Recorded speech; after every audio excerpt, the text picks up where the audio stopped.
Hello বন্ধুরা, আজকে বৃষ্টি হচ্ছে। সন্ধ্যা থেকে বৃষ্টির ভিতরে রাত্রের খাবার হয়েছে গরম গরম খিচুড়ি, গরম গরম সবজির খিচুড়ি। দেখুন, খিচুড়ির সঙ্গে রয়েছে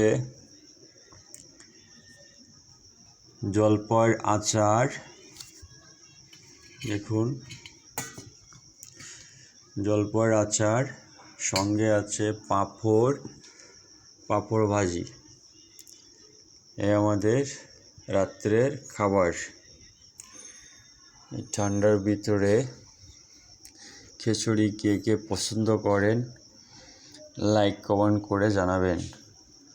দেখতে খুব সুন্দর রয়েছে। খেয়ে দেখিনি এখনো, খেয়ে দেখি কেমন।